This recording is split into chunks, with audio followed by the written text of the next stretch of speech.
Hello, everyone. My name is Mitch Parker. I'm the Director of Career Services here at AC, and I'm going to help walk you through your MyPlan that everybody's taken. I hope everybody enjoyed the test and has had a chance to look over your results, but regardless, we're going to kind of go over everything. You definitely had to take two tests, the personality and the interest test, but if you haven't taken them yet, I would really encourage you to take the skills and the values test because it will give you the truest sense of who you are and look at four different facets of what makes you you and will suggest careers based on that. So let's start with the personality test. So I'm already logged into the MyPlan, and let's go right here to the personality test. So you can tell that I'm an ISTJ, and everybody should, have one of 16 different codes. So what is an introvert and what is an extrovert? An extrovert is somebody, and I like to think of it the way you recharge your batteries. An extrovert charges their batteries by being around other people. An introvert is by themselves to recharge their battery.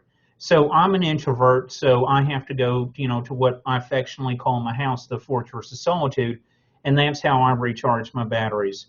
But I had friends growing up in college and high school that if they were by themselves more than a couple hours, they would start to go stir crazy and they would just go to the grocery store and walk around, be around people to recharge their batteries. So sensing and intuitive.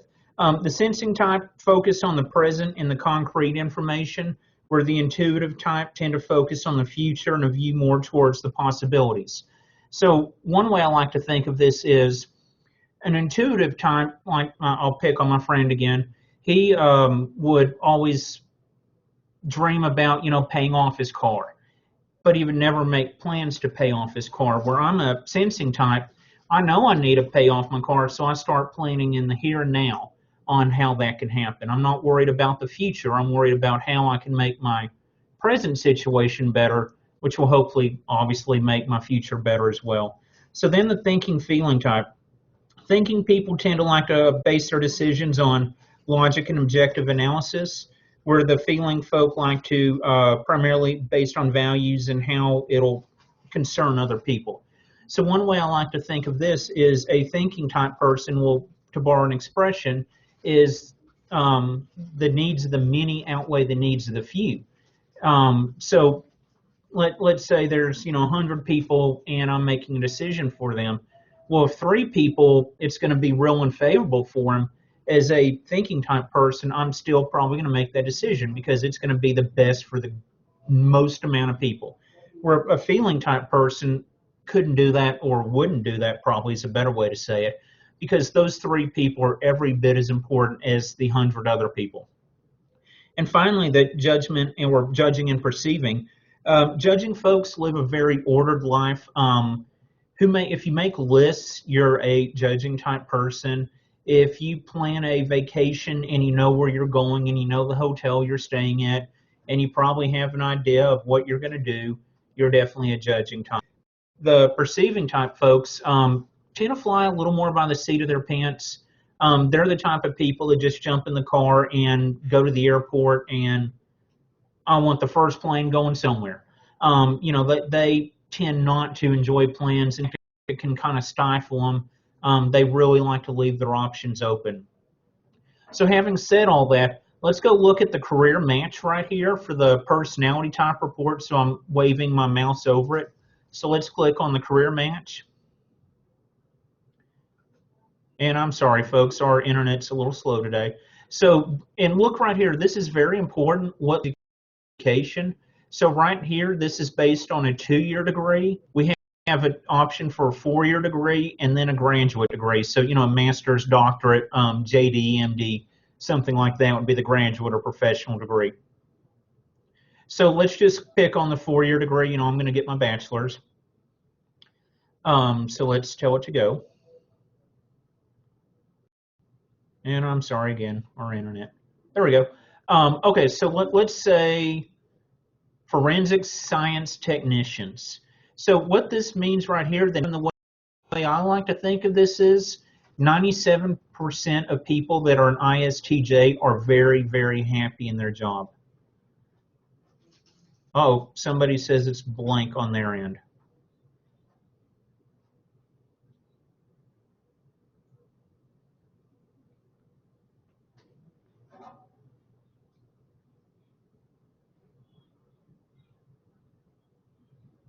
All right, well, I'm going to continue. Heather, let me know if there's something goofy happening, please, ma'am.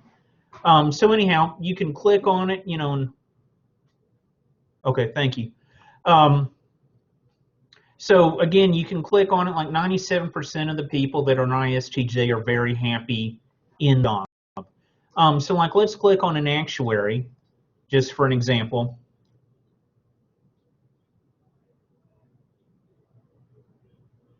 So it gives you an idea of what they do. Actuaries primarily look at risk and try to determine the best rate of return, basically.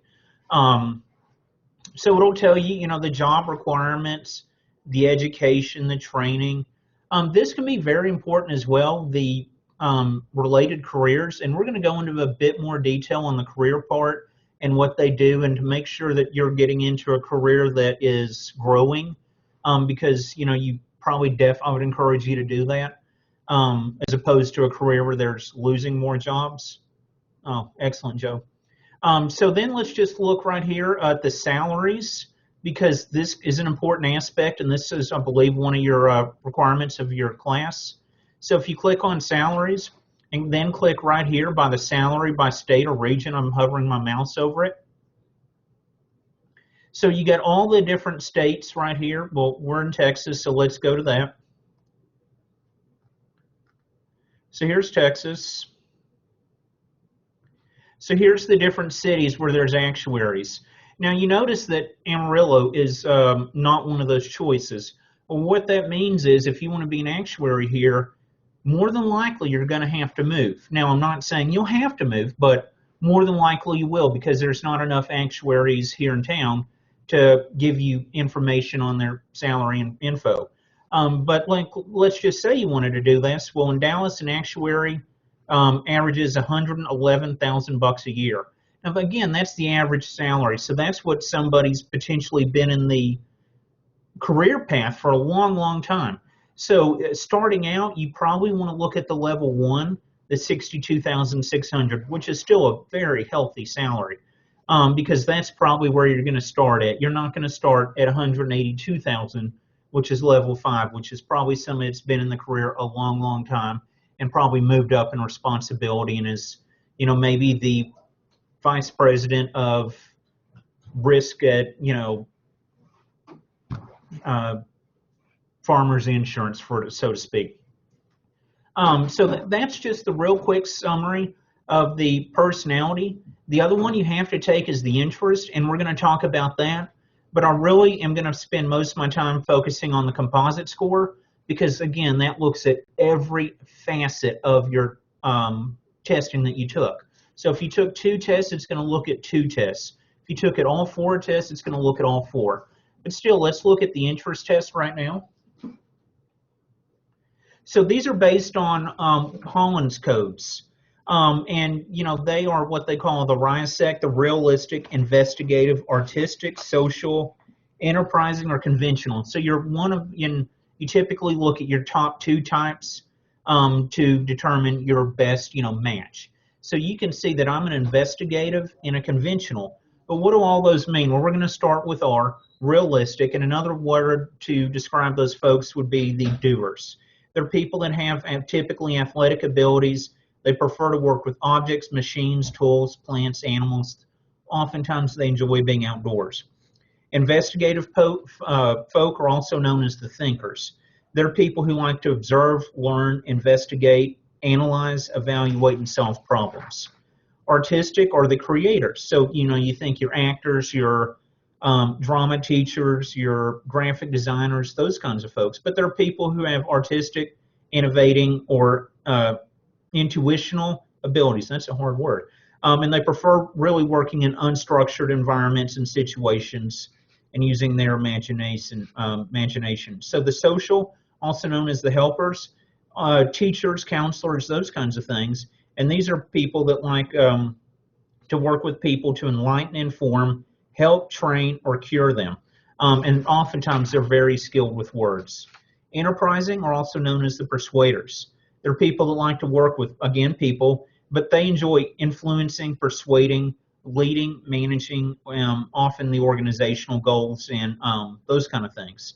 And then the conventional are the organizers. Typically, they're people who like to work with data, have clerical and numerical ability, and they carry out tasks in very good detail. They also tend to follow through to the point. They are very by the book. I do this step, then this step, then this step. So still, all your different codes are going to be different. But again, let's go look at, and you can click on the details of the interest area and find out a whole lot more information about all that stuff I just talked about. So this tells you realistic, investigative, and just gives you a whole lot more insight into the other Holland codes. But again, let's go to the career match. So again, we have the 2-year degree. We can search by that. The 4-year degree, the graduate degree. So again, like I am going to go through and get my bachelor's, click on the 4-year. So, we see 93, 98%, that's a very, very high match. So 98% of people that are realistic and I believe conventional, that are industrial engineering technicians are very, very happy in what they do. So again, you can look at all that. You can go through again and click on one and then click on, when it comes up. So let's click on the aviation inspectors. And then you can again go to the salaries. And then you would go by salary by state or city. And we're going to scroll till we go find Texas. No, one more.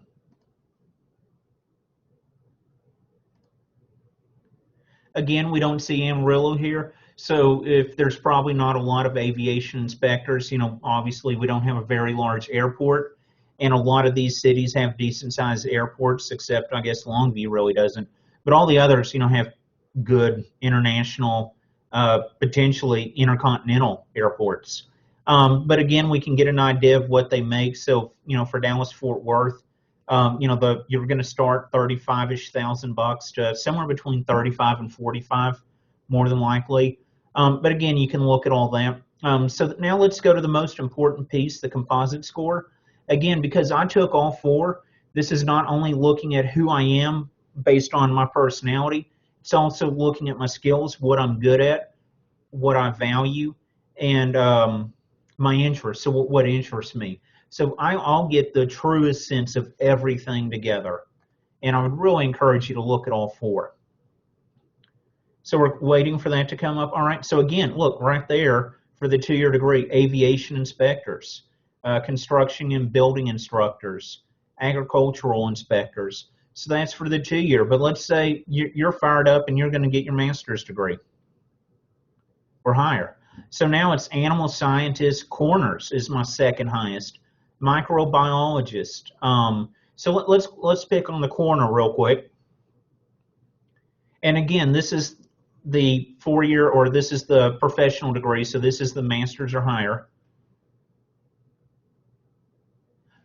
So again, so let's go to the salaries because, well, money is important, but I want to caution you, money is not everything. Please don't make a decision on what to do for the rest of your life based solely on money. I've known people who have done that, and they're not a happy person. So let's see. So we're on page 3 now, so Texas. So here we go. So there are corners in Amarillo, and they average salary is $53,000. And then if let's say I was going to go to Lubbock, is 56, almost 57. But let's say you want to know a lot more information about what a corner is and what they do.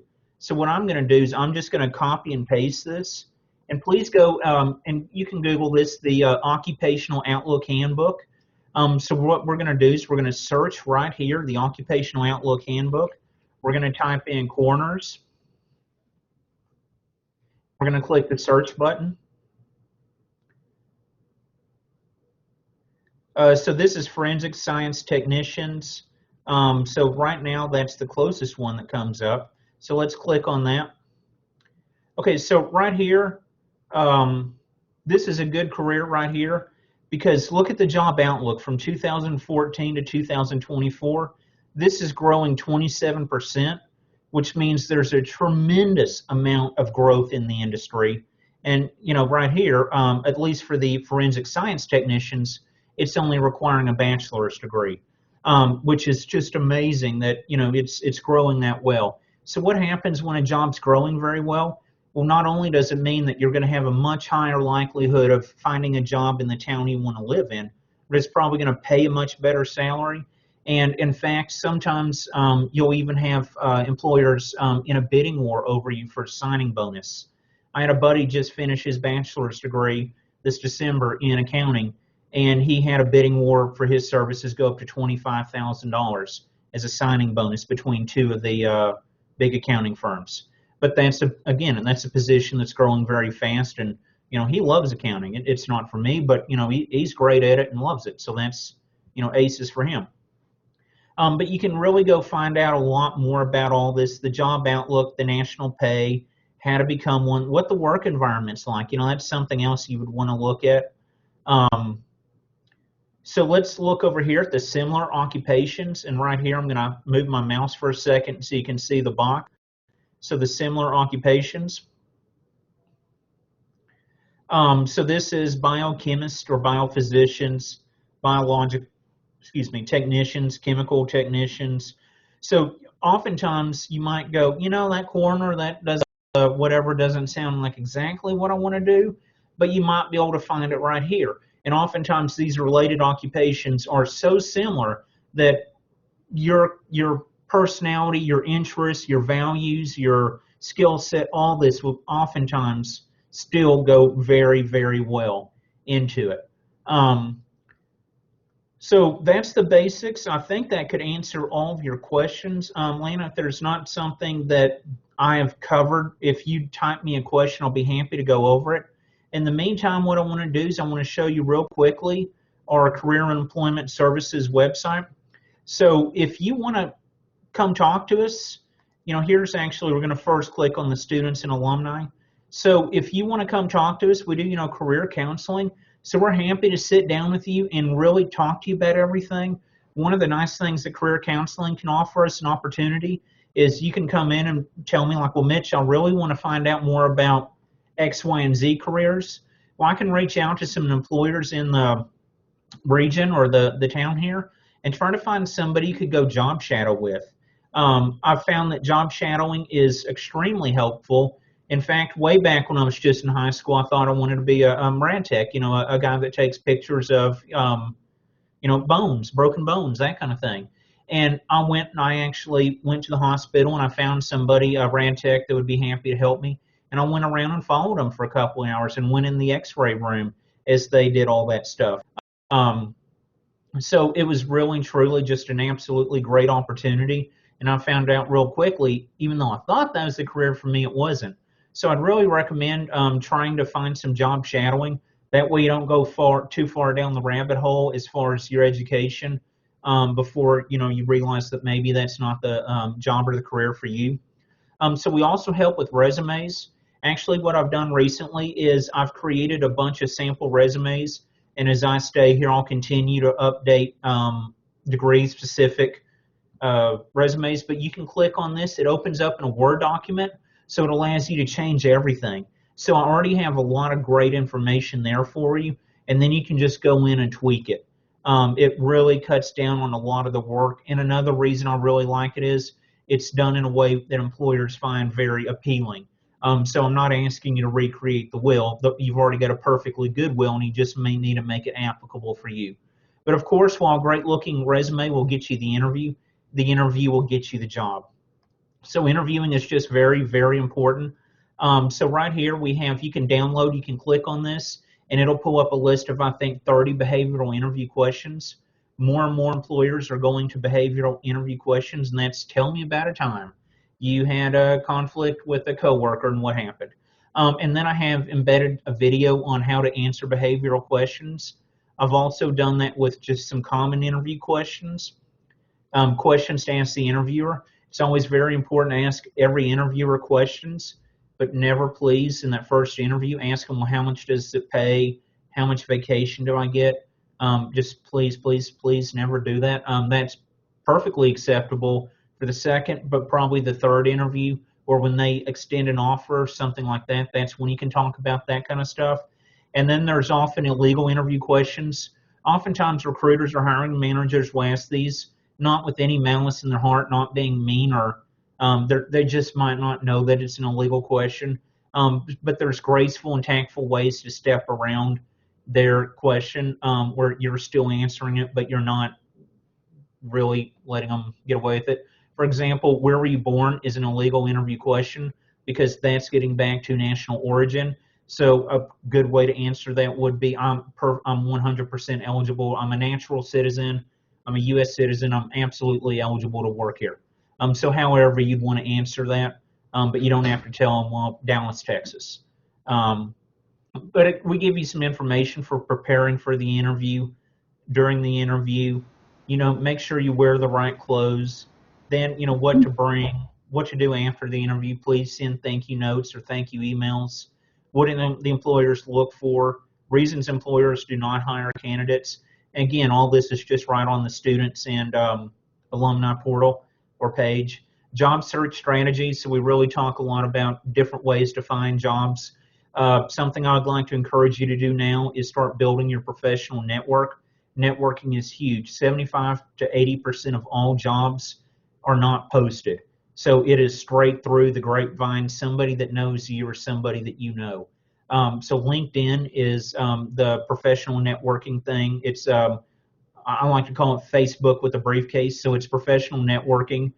Start joining organizations on there with whatever you're interested in, whatever you're thinking about. Try to start participating in some of the conversations. Befriend some of the key people on there that are posting all the time. Or you join their network. You don't friend them as you would in Facebook. Again, the elevator pitch for the 30-second commercial. Those are very critical. Basically, it's for career fairs, or it's for, as the title things, it's the length of time you'd ride up in an elevator. Now, I know our elevators here at AC can be kind of slow, but just figure you got 30 seconds, and you need to capture this person's attention, telling them why you're a great fit for their company, not how they can be a great fit for you. If you have any questions, if you want to schedule an appointment, please go to the Contact Us page. We have our information right here. We have our email. We have our phone number if you want to make an appointment. Also, one other thing, I know that oftentimes some of the FYS classes have to attend a workshop. So we have right here workshops and events on our webpage. So right now we had a resume workshop. Tomorrow's an interview workshop. Then we have saving and investing. And right now I believe we have all of our workshops are updated through the end of April. So if you're available on a Friday between 10 and 2, just stop on by. We have walk-in hours. We'll see you, whatever your thing is, and we'll see you on a one-on-one basis.